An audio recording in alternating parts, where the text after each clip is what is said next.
Bienvenidos al stand de Cajamar en Fruit Attraction 2025 y bienvenidos a esta mesa redonda que vamos a llevar a cabo a continuación con 3 compañeros periodistas agroalimentarios. Mesa redonda que va a tratar sobre los temas que van a marcar la actualidad mediática en los próximos meses, en el próximo curso. Me acompañan Pablo Rodríguez Pinilla, director de Onda Agraria, de Onda Cero y de Directo al Grano. Hola, ¿qué tal? Buen sábado, podríamos decir, buen, ¿no? Sábado, que Elisa. Siempre nos saludamos con ese buen sábado. Marga López, subdirectora de Site Agromarketing, bienvenida, muchas gracias. Gracias, Elisa, por invitarme.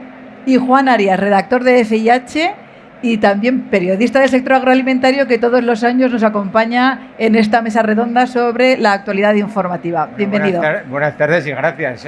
Siempre tengo el placer de que me aceptar vuestra oferta, vuestra invitación, y yo encantado.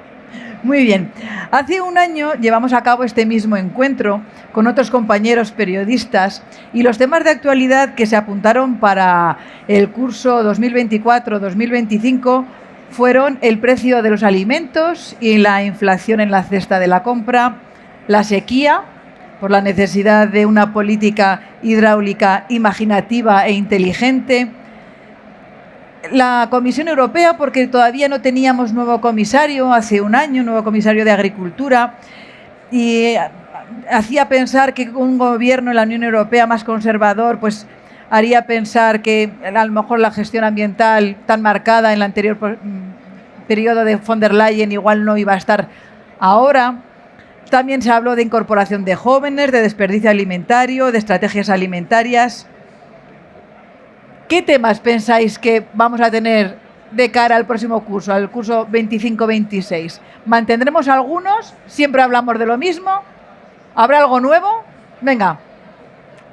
Pablo. Bueno, yo creo que de esos temas, todos, salvo que ya tenemos al comisario Hansen, todos los demás siguen candentes. Yo creo que no hemos resuelto prácticamente nada durante este último año y a todo ese ovillo de temas pendientes yo creo que hay que sumarle, por supuesto, la PAC post 2027 y el marco financiero plurianual. Yo creo que eso es una cuestión de la que, bueno, pues todo el sector agroalimentario está pendiente, ya no solo de cómo vaya a quedar esa PAC, sino qué va a pasar con ese dinero más allá de los 300.000 millones de euros que son los que van directos al sector, qué va a pasar con el resto del dinero que está a lo que cada Estado miembro decida.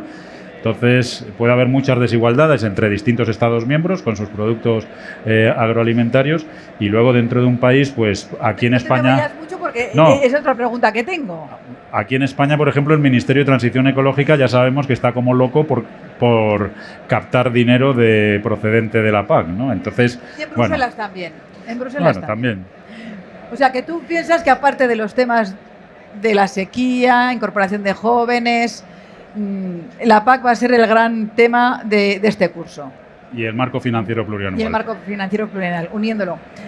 Marga, ¿qué piensas? Creo que, como ha dicho Pablo, los temas que abordasteis el año pasado siguen estando en la agenda periodística de los que nos dedicamos a este sector, pero va a ser lo más recurrente la PAC. Este año tenemos un intenso debate de cómo va a ser esa PAC, no solo normativamente cómo se va a regular, sino también el presupuesto con el que contemos, que al final va a ser lo que va a permitir implementar esa PAC. Yo creo que la PAC va a ser la protagonista de los titulares. Muy bien.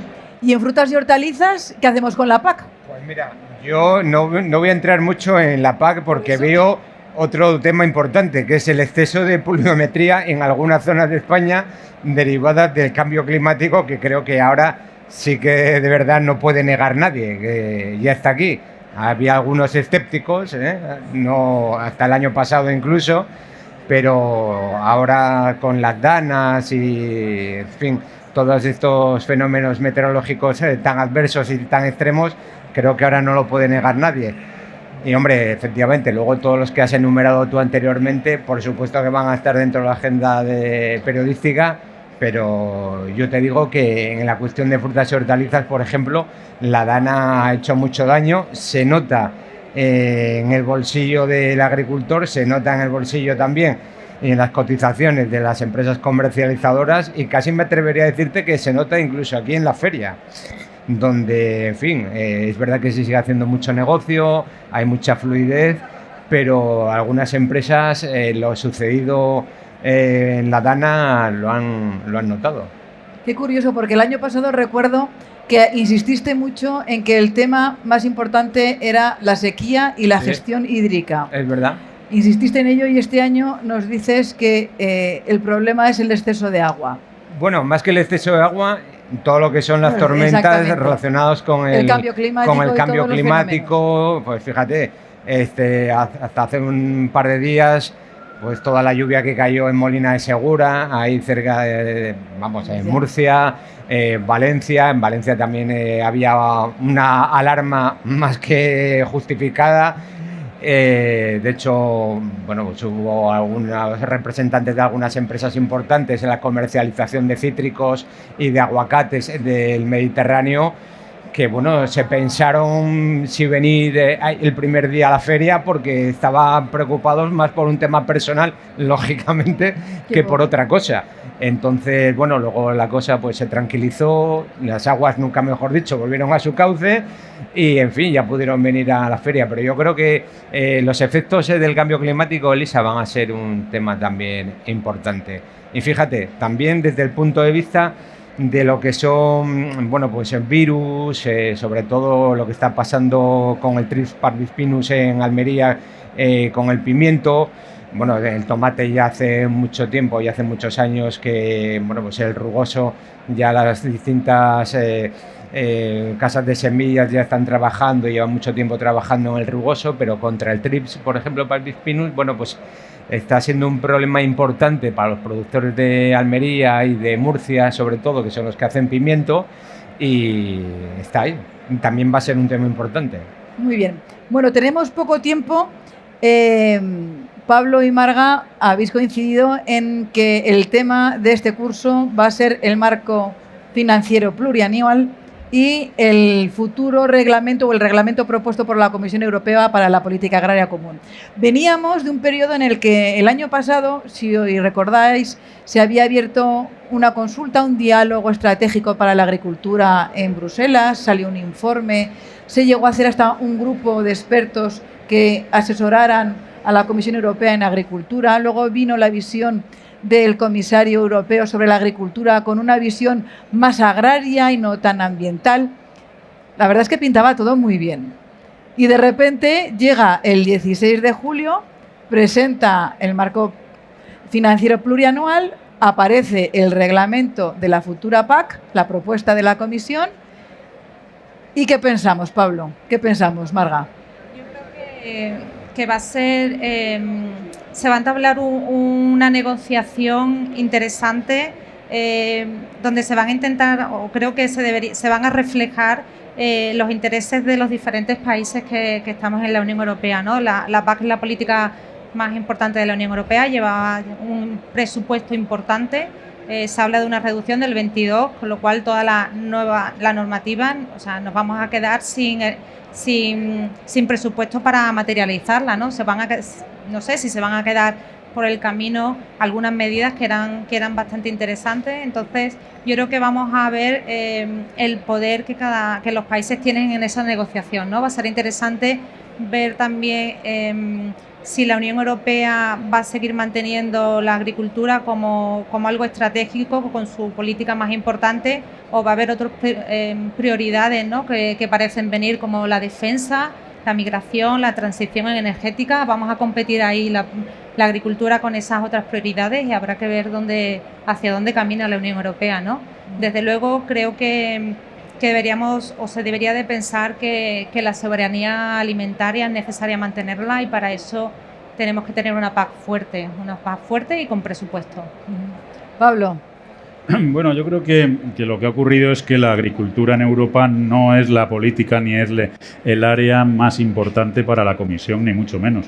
Entonces, el señor Hansen, el comisario, con la mejor de sus intenciones, yo creo que, bueno, pues él realmente planteó esa estrategia desde el corazón y pensando que era la ideal. Pero claro, luego llega la comisión y la comisión dice, nos parece muy bien, pero eso no nos interesa en absoluto, porque la comisión, no sé el motivo, pero tiene muy claro cuál tiene que ser el futuro del campo en Europa, y desde luego no pasa por hacerlo competitivo y por hacerlo, bueno, tener esa autonomía alimentaria que estamos demandando, ¿no?, desde la pandemia. Entonces yo creo que es una cuestión política. El peso de la agricultura en Europa no es suficiente. Los países del norte pesan mucho en esas decisiones y hay unas medidas ambientalistas que antes se las achacábamos al señor Timmermans, pero el señor Timmermans ya no está y esas políticas ambientalistas siguen en la Comisión Europea. La señora von der Leyen, en pleno proceso electoral, dijo que iba a ser más flexible, que se iba a acercar a los productores en plenas protestas del campo, que todo iba a cambiar, y el discurso se mantuvo hasta que salió el reglamento. El reglamento era donde dije digo, Diego, y no tiene nada que ver con todas esas buenas voluntades. Yo creo que la Comisión está utilizando la táctica que suele utilizar, es irse a un extremo para después negociar algo y que parezca que lo que sale es de consenso. El Parlamento ya ha dicho que no le gusta la PAC. El Consejo ya veremos a ver lo que dice, pero en el Parlamento lo cierto es que han dicho que no les gusta la PAC, pero también es verdad que el voto está muy dividido. O sea, hay mucha gente que sí está a favor de que haya menos dinero que se destine a la agricultura y se destine a otros fines, y esa es una realidad, y va a haber que luchar, porque esto es ideología pura y dura. Si consiguiéramos que esas medidas se tomaran con un componente científico y técnico en lugar de político o ideológico, nos iría mejor no solamente en la parte de agricultura, sino en todo en general en la Unión Europea. Pero lamentablemente la ideología es la que va marcando todas las políticas y todas las normativas en la Unión Europea, con lo cual, ya lo dice el informe del señor Draghi en cuanto a la competitividad de la Unión Europea, por dónde vamos, ¿no? Y lo dicen nuestros propios competidores. El propio USDA en Estados Unidos dice que, que allá Europa con lo que haga, pero que desde luego los informes no pueden ser más negativos en cuanto a lo que es la competitividad y el futuro del campo europeo. No lo sé, yo creo que estamos a tiempo de tirar para adelante, no hay más que ver en esta feria lo que tenemos entre manos. Por cierto, un sector que muchos de ellos, la gran mayoría, no goza de esas ayudas, Otro sector, y aquí hago un paréntesis, que no goza de ayudas es el más potente del sector agroalimentario, que es el del porcino, con lo cual también habría que revisar un poco la utilidad de esas ayudas y cómo hay que concederlas y a quién hay que concederlas, ¿no? Yo ese debate sí que lo abriría, ¿no? Pero dándole a la agricultura y a la ganadería y al sector agroalimentario el papel estratégico y fundamental que debe de tener en la autonomía de la Unión Europea si quiere ser alguien. Quizás ese debate se tendría que abrir más a nivel nacional, donde España ha sido uno de los países más conservadores a la hora de aplicar las diferentes reformas de la PAC. Pero no quiero hablar solamente de Bruselas, porque tenemos muy poco tiempo, y también me gustaría hablar de política nacional y de la situación nacional.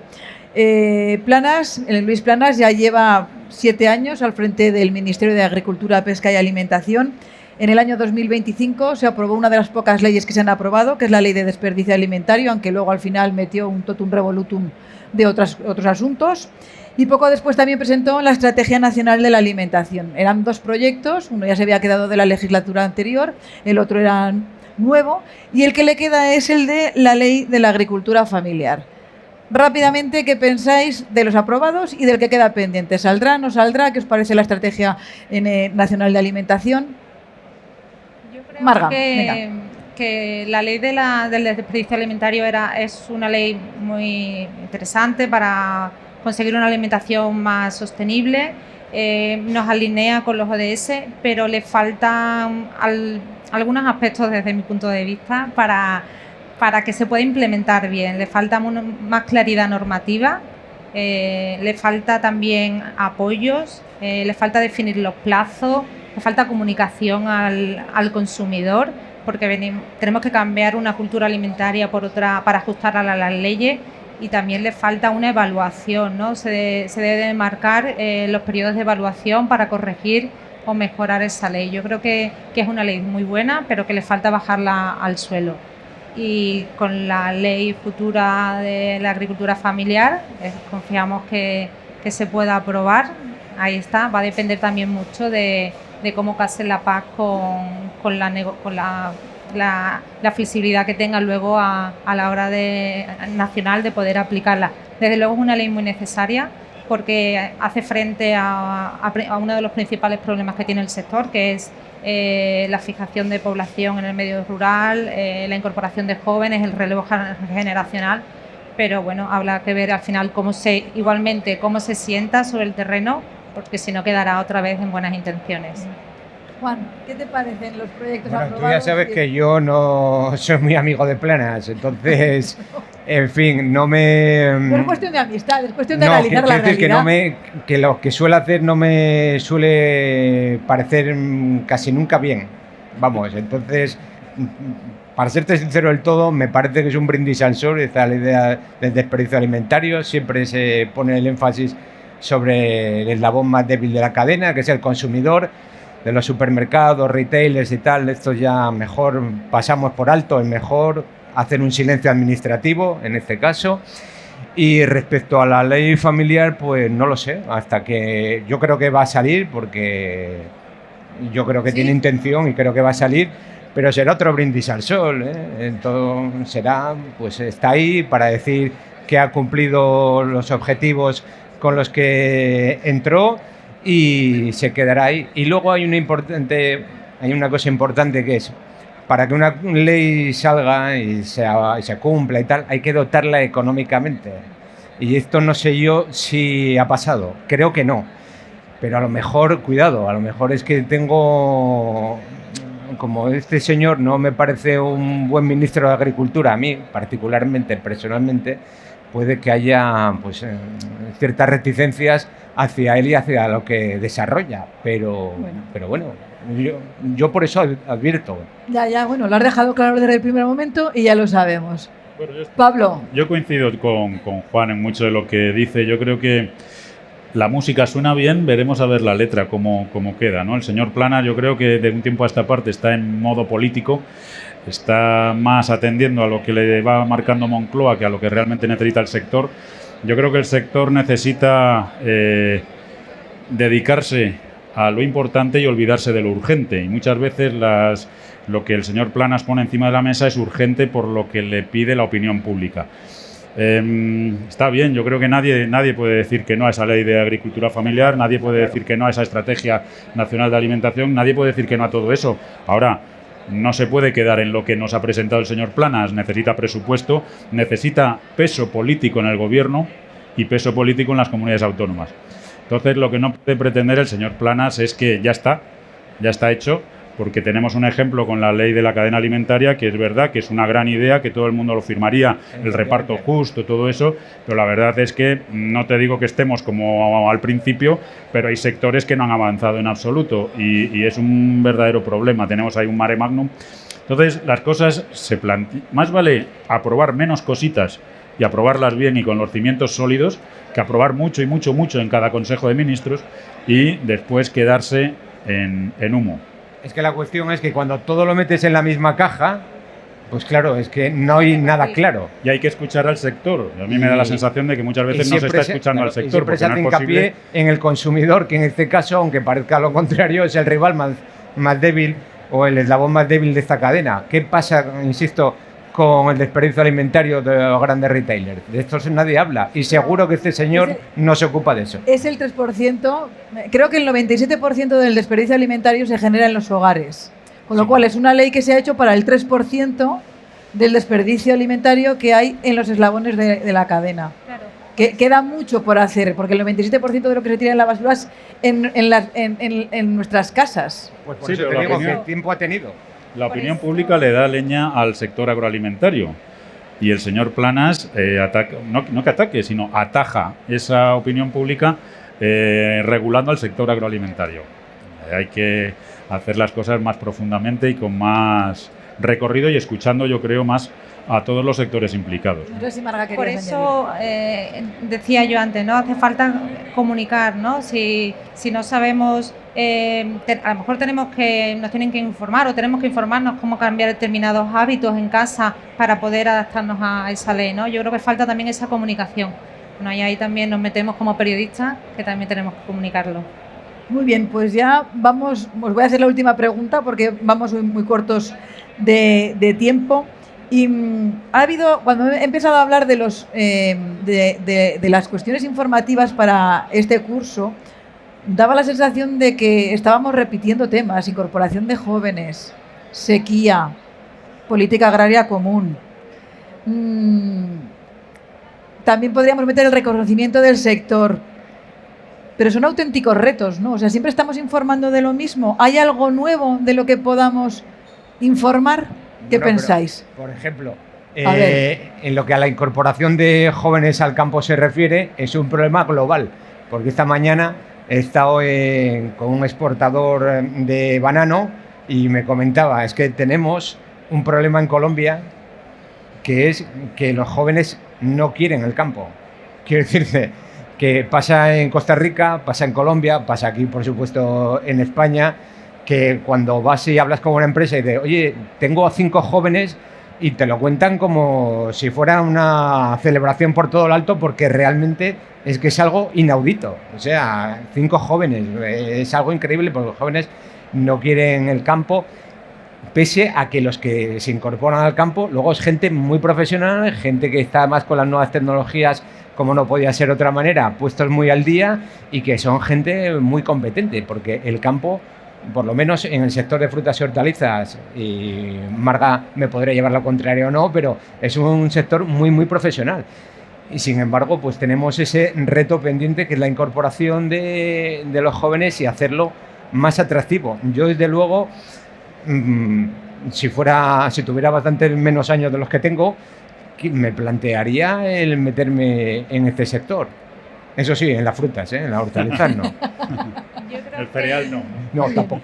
Yo creo que también va a ser importante hablar la digitalización, ¿no? Y va a ir muy ligado a la entrada de los jóvenes, ¿no? Los jóvenes van a traer, son nativos digitales, lo van a traer en su día a día, y eso, la digitalización va también a hacer más atractivo el trabajo de la agricultura y la ganadería. Se van a sentir más orgullosos. Yo creo que uno de los problemas que tenemos en el sector es que no nos sentimos orgullosos.